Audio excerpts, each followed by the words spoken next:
আমি চ্যালেঞ্জ করলাম আহমদুল্লাহ সাহেব, আমি তাহিরির সাথে আপনি, আল্লাহর কসম করে বলি, নবীর মহব্বত নিয়ে বলি, আমি তাহিরির সাথে আপনি 2 মিনিট টিকবেন না। তাহিরি এত সোজা মানুষ না, তাহিরি এত অশিক্ষিত কেউ না। তোমার যদি কোরআন হাদিসের জ্ঞান না থাকে, এই ধরনের বক্তব্য সমাজের মাঝে দিও না, সমাজ বিপদগ্রস্ত হবে। আর যতগুলো লোক পাপ করবে, ওই সমস্ত হুজুররা ফেরে পড়বে। বাস্তব কথা বলি, আপনারা মনে মনে করবেন আমরা সাধারণ মানুষ, কোন মৌলবীর কথা শুনবো? আপনাকে আগে দেখতে হবে কোন মৌলবী হক্কানি। দেখলেই আপনি বুঝতে পারবেন হক আর না হককে, ঠিক কি না? বুঝতে পারবেন না? আল্লাহ আপনাকে বিবেক দিয়েছে, আপনি বাজারে গিয়ে কানা বেগুনটা চিনতে পাচ্ছেন, পচা টমাটোর চিনতে পাচ্ছেন, পটা মাছটা চিনতে পাচ্ছেন, আর পচা হুজুরটা চিনতে পারবেন না। না হক মালটাকে চিনতে পারবেন, আপনি চিনতে পেরে যাবেন। প্রথমেই দেখবেন তার আখলাক আর চরিত্র, প্রথমেই দেখবেন তার উঠা বসা, প্রথমেই দেখবেন তার ভাষাগত দিক। বড় কষ্ট লাগে, দুঃখ লাগে। আমার কাছে ফোনে রেকর্ডিং আছে, শোনালে আপনারা কষ্ট পাবেন। আমার মতো মৌলবীকে মা বোন তুলে একজন হুজুর গাল দিচ্ছে। সে হুজুর, হুজুরের বেটা হুজুর। আমি তাকে বললাম নাউজবিল্লাহ, তুমি বুখারী শরীফ, তার মানে বুঝতে পারলাম তুমি মৌলবী নও, হুজুরের বেটা হুজুর হয়ে গেছো। তুমি মৌলবী পাস করনি আর মাদ্রাসায় পড়নি, বাপের নাম ভাঙিয়ে খাচ্ছ, তা না হলে তোমার মুখ দিয়ে ভাষা খারাপ বেরুবে না। শুনেলেন, যারা প্রকৃত আলেম হবে, আলিমে দ্বীন হবে, যারা বুখারী শরীফ পড়েছে, বুখারী শরীফের রেওয়ায়েতে আছে যে যারা অশ্লীল ভাষা ব্যবহার করে, এটা মুনাফিকদের আলামত। আমি আপনাদেরকে বলে যাই, প্রত্যেকটা ভাই, না আপনি আপনার স্ত্রীকে অশ্লীল ভাষা ব্যবহার করবেন, না আপনার সন্তানকে, না আপনার পরিবারকে, না আপনার ভাইকে, না আপনার প্রতিবেশীকে। এটা মুনাফিকদের বড় আলামত। বুখারী শরীফের রিওয়ায়াতে এসেছে আপনি কেউ কি ভাষা খারাপ করতে পারবেন না। আমি তাকে বললাম, আমার ভাই, তুমি হুজুরের ছেলে, হুজুর আল্লাহ তোমাকে হিদায়েত দেখ, তুমি তোমার মাকে গিয়ে বলবে ইয়াসিন সাহেবকে আমি মা বোন তুলে গাল দিয়েছি, তো তোর মা তোকে জুতো করে মারবে। যেহেতু আমার মা কোনো দোষ করেনি, তুমি আমাকে গালি দিচ্ছ। তুমি হক কথা বলো, হকটাকে বুঝো। আরে বড় কষ্ট লাগে যখন তর্ক করে ফোনেতে, এমনি ভ্যাস করে, সামনাসামনি এসো। কোরআন হাদিসের জ্ঞান নাই, তুমি কি ফোনে তর্ক করে গালি দিচ্ছ? না পারলে গালি দেবে, না পারলে ছেড়ে দাও। না পারলে তুমি যদি আমাকে বুঝাতে পারো কোরআন হাদিস দিয়ে, আমি বুঝে নেবো, তোমারটা মেনে নেবো। আর তুমি যদি না বুঝাতে পারো, আমি যদি তোমাকে বুঝাই, তুমি আমারটাকেই সত্যি বলে মেনে নাও। আমার মোবাইলে আছে মনে হয়, একজন পাঠিয়েছে দেখলাম, তার নামটা আমি যদিও করব না, আল্লাহ তাকে হিদায়েত দে। দেখলাম তিনি কিছু কথা বলেছেন, তাকে বলবো দয়া করে কোরআন হাদিসের স্টাডি করো। আমি কারুর নাম নিয়ে বক্তব্য দিই না, তবে তুমি যদি শুনে থাকো, তোমাকে সাবধান বানিয়ে দেবো আল্লাহর। যদি মিথ্যা অপবাদ দাও নবীজির সম্পর্কে, আল্লাহর কসম, তাদের জন্য কোরআনে আছে এক শ্রেণীর আলেমকে নবীজি সাল্লাল্লাহু আলাইহি সাল্লামের হাদিস বিনা হিসাবে এক শ্রেণীর মৌলবীকে আল্লাহ জাহান্নামে দেবেন। আর সর্বপ্রথম জাহান্নামে প্রবেশ করবে 2 শ্রেণীর মানুষ। ক শ্রেণীর বললাম? তার মধ্যে সর্বপ্রথম হচ্ছে এক শ্রেণীর আলেমকে আল্লাহ জাহান্নামে দিবেন, হুজুর দিকে। মানুষ নয়, আপনাদের মতো লোক নয়, আমাদের মতো এক শ্রেণীর মৌলবীকে আল্লাহ জাহান্নামে দিবেন, এক শ্রেণীর আলেমকে। তিনি একজন হুজুর। নাউজবিল্লাহ, তোমার মুখ দিয়ে ভাষা।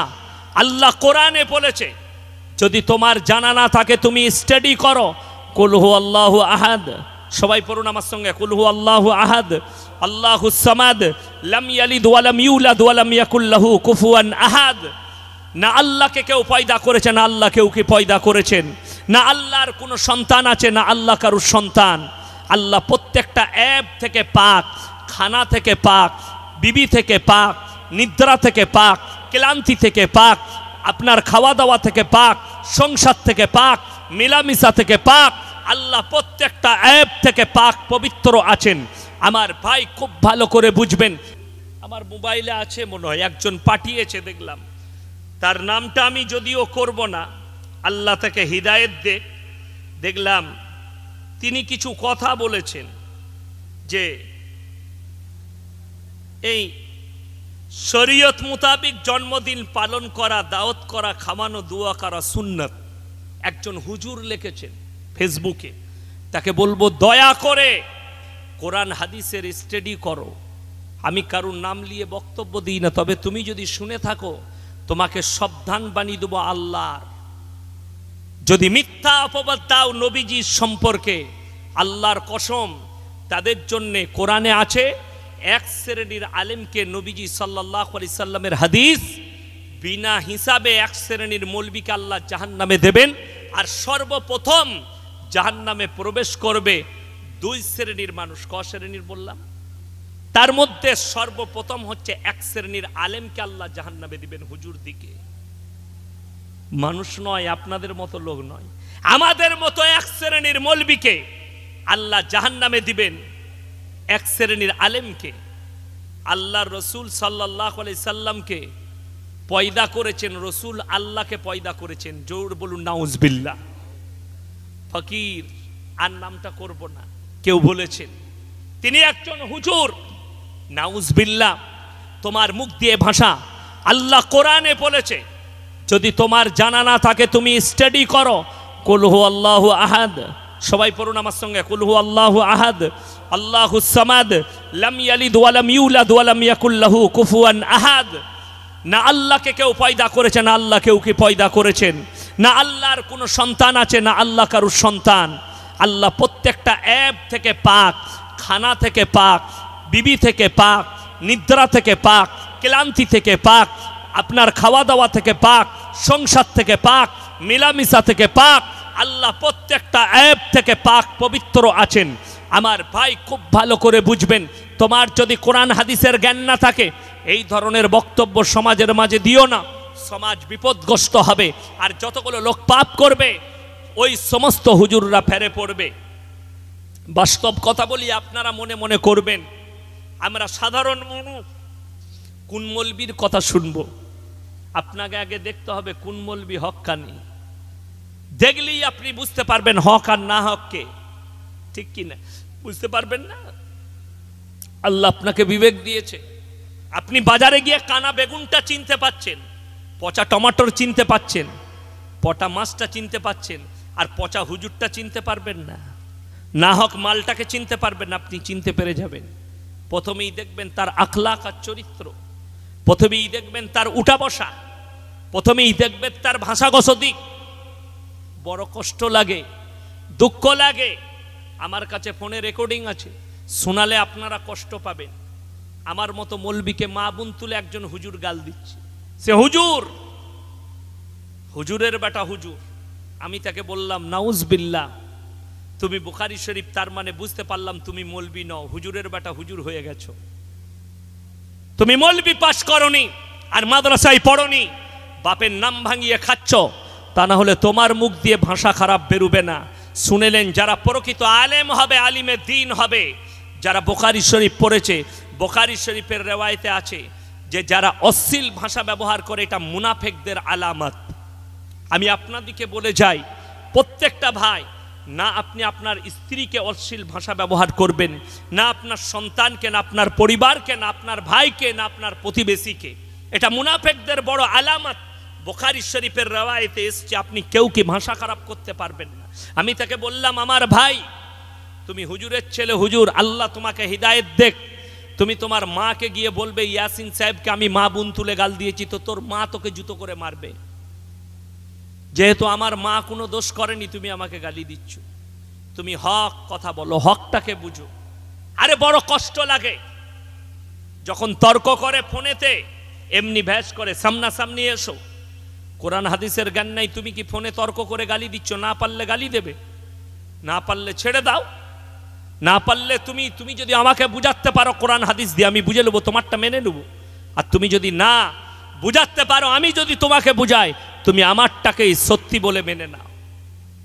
আজ থেকে এক সপ্তাহ আগে, মাসখানেক আগে একটা মেয়ে ফোন করেছিল, এই আপনার ফুরফুরার এলাকা থেকে। মেয়েটা বলল আমি আলিয়া থেকে পাস, আলিয়া থেকে আলিমা পাস করেছি, ফাজিল পাস করেছি। আমার সঙ্গে ফোনেতে তর্ক, মেয়ে ছেলে হয়ে। যদি আমি ছেড়ে দিই, সে কি বলতো, আরে ইয়াসিন হুজুর কেমন দিয়েছি না, কথা বলতে পারেনি। ওই জন্য আমি তার দৌড়টা দেখতে চাইলাম। আমি বললাম, আমার বোন তুমি কি করো? বলে আমি আলিমা পাশ করেছি, ফাজিল পাশ করেছি। আমি বললাম, আমার বোন বুখারী শরীফের প্রথম হাদিস? বলে হুজুর জানি না। আমরা বাস ঠিক আছে, তুমি কেমন আলিমা পাশ করেছো আমার জানা হয়ে গেছে, আর আলিয়ায় কি পড়ানো হয় আমার বোঝা হয়ে গেল। তুমি বুখারী শরীফের প্রথম হাদিস যখন জানোনি আলিয়ায় মোল্লা পাশ করে, তাহলে সেখানে কি পড়ানো হয়, আর সেখান থেকে মৌলবি হলে কি মৌলবি হয় আমার জানা হয়ে গেছে। কাঠ মৌলবি ছাড়া কিছু হতে পারবে না। আর আমি পড়েছি দারাজগায় বসে, আমার বাপের লাথি খেয়ে পড়েছি, আমার উস্তাদের জুতো খেয়ে পড়েছি। বললে হুজুর আপনার জানা নেই, ভালো করে জানুন। আমি কি জানতে হবে বলো?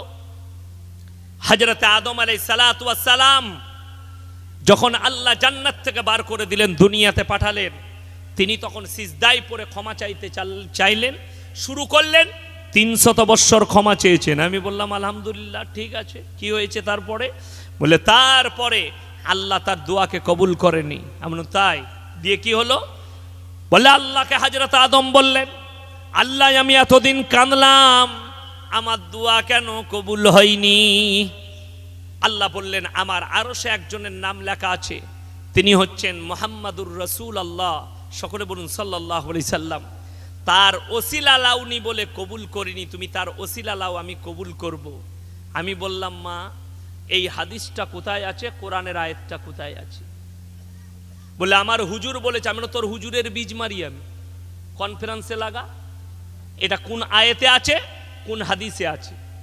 যদি নবীজি সাল্লাল্লাহু আলাইহি সাল্লামের হাদিস হয়, হাদিসে থাকবে, ঠিক কি না? আর যদি তোমার হুজুরের হাদিস হয়, তাহলে এটা জাল। লোককে টুপি পরানো হাদিস তৈরি করো না, সমাজ বিক্ষিপ্ত হয়ে যাবে, গুমরা হয়ে যাবে। সে বললে আমি হাদিসের দলিল দেব, 1 সপ্তাহ টাইম নয়, আমি কিয়ামতের সকাল পর্যন্ত দিয়েছি। 1 সপ্তাহ হয়ে গেল, বললে পরশু দিচ্ছি, এখনো তার পরশু হয়নি, 10 দিন হয়ে গেল। আর কিয়ামতের সকাল পর্যন্ত পারবে না। কেন? এটা হাদিসই নয়, এটা আল্লাহ নবীর ওপরে আর আল্লাহর ওপরে তহমত লাগানো হচ্ছে। যেমন আমাদের দেশে শিক্ষিত সমাজের লোক একটা হাদিস বলে চালায়, কি? আল্লাহর নবী বলেছেন, শিক্ষার জন্য তোমরা চীন দেশে পাড়ি দাও। শুনেননি এরকম হাদিস? এ কথা শুনেননি? এরকম সমাজে, শিক্ষিত সমাজের মুখে শুনবেন, আল্লাহর নবী বলেছেন শিক্ষার জন্য চীন দেশে পাড়ি দাও। আমি চ্যালেঞ্জ ছুড়ে গেলাম 24 পরগনায় যদি কোনো মোল্লা থাকে আর কোনো শিক্ষিত লোক থাকেন, এই হাদিসটা বুখারীতে আছে, তিরমিজিতে আছে, আবু দাউদে আছে, ইবনে মাজায় আছে, নাসাই শরীফে আছে। কোন হাদিসে আছে? আমাকে চ্যাপ্টার নম্বর, হাদিসের ইবারত সহ পাঠাবেন, পৃষ্ঠা নম্বর। আমি তার আভারই থাকবো। আমি আমার উইথড্র করে নেবো, আমার বলা ভুল হয়েছে, এটা হাদিসই নয়।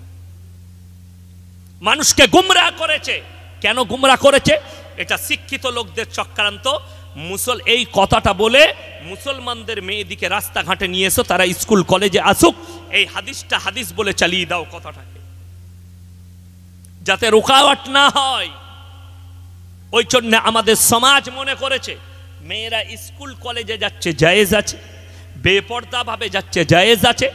লেখেলেন, আমার কাছে কেউ যদি ব্যক্তিগত ফতোয়া নেয়, তোমার স্ত্রী চাকরি করতে পাবে বালিগা হলে ওই স্কুলে করতে পাবে যে স্কুলে অনলি ফর মেয়ে ছেলে আছে, মেয়ে ছেলে শিক্ষিকা, মেয়ে ছেলে ছাত্রী, তবেই সমাজে জায়েজ আছে। তোমার মেয়ে যদি বালিগা হয় ওই কলেজেই পড়তে পাবে যে কলেজে অনলি ফর মেয়ে ছেলে আছে, তবে জায়েজ আছে। যেখানে ছেলে মেয়ে একসাথে পড়ে, একটা বালিগা মেয়ের পড়া হারাম হারাম হারাম। এরপরে আপনি যদি না মানেন, সেটা আপনার ইচ্ছা, আপনি আপনার আল্লাহর কাছে জবাব দেবেন, আমি আমার আল্লাহর কাছে জবাব দেব। বড় কষ্ট লাগে।